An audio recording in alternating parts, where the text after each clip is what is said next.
धर्मशाला block Haridaspur स्थित Gurukul public school वार्षिक उत्सव अनुष्ठित हो जाइछि। स्कूल चेयरमैन अभय कुमार जेना सभापतित्व में आयोजित सभारे मुख्य अतिथि भाव बाचस्पति सुरमा पाढ़ी उत्सव को उद्घाटन करथिले। सम्मानित अतिथि भाव विधायक हिमांशु शेखर साहू जोग देथिले। मुख्य वक्ता भाव जिलापाल अंबर कुमार कर जोग देथिले। आजिर शिक्षा प्रणाली परिवर्तन हेबा आवश्यक रही। पिलामानंकु शिक्षा सहित निजको आत्मनिर्भरशील भाव में बंचिबार शिक्षा जरूरी सेमाने आगामी दिन में भविष्यत बोली अतिथि माने मत व्यक्त करथिले। छात्र छात्री देशर भविष्यत। सम्मानित वक्ता भावे कवि दीनबंधु पति जोग देथिले। सीईओ प्रवीण कुमार कर अतिथि परिचय एवं स्वागत भाषण प्रदान करथिले। स्कूल अध्यक्ष प्रशांत कुमार पंडा विद्यालयर वार्षिक विवरणी प्रदान करथिले।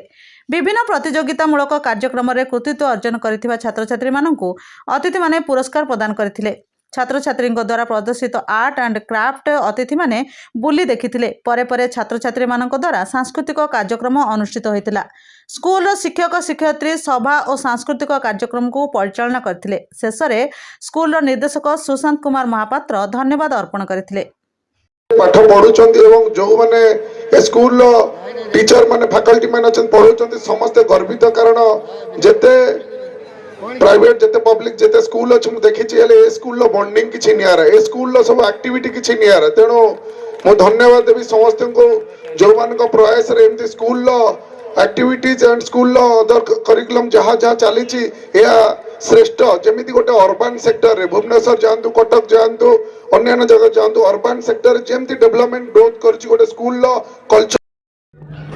आज धर्मशाला अंचल रे Gurukul school English medium school वार्षिक उत्सव रे आसथिली।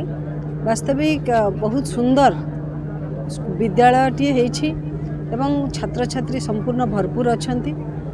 छात्र छात्री कृतित्व हार मध्य बहुत भल एवं अन्य मानक तुलन रे सर्वाग्रे अछंती। केवल पाठ पढ़ा नुहे ता सहित अन्य क्रीड़ा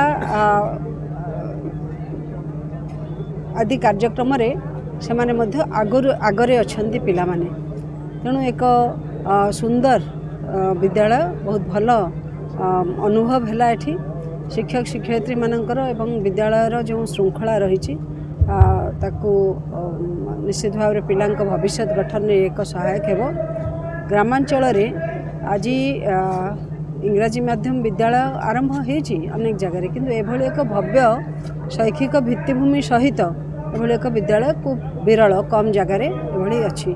तो निश्चित भाव में ये क्षेत्रीय स्तर पिलांकर पाठ पढ़ा उपर निश्चित भाव में भल प्रभाव पकेइबो गुरुकुल विद्यालय। गुरुकुल पब्लिक स्कूल आज 12th एनुअल डे जोटा थिला से पार्टिसिपेट करथिली। प्रथम थर आसथिली, बहुत भल लगिला। वातावरण जो भाया डेभलप कराई कथा ग्रामांचल कि सहरांचल कथा नुहे। केवल शिक्षापी केवल वातावरण तैयारी सेटा इम्पोर्टाट। पिलांकर जदि भविष्य उज्जवल दिशे से जिलार किसी गोटे गर्व करार अच्छी से आखिर मत लगे यार संभावनार पूरा उत्स ये अच्छी। आगू चली निश्चय स्कूल भल कर पिला टैलेंट देखी बहुत उत्साहित अच्छी। आगामी दिन यार भविष्य उज्जवल। Jajpur Dharmashala Vinod Sahu report the news today.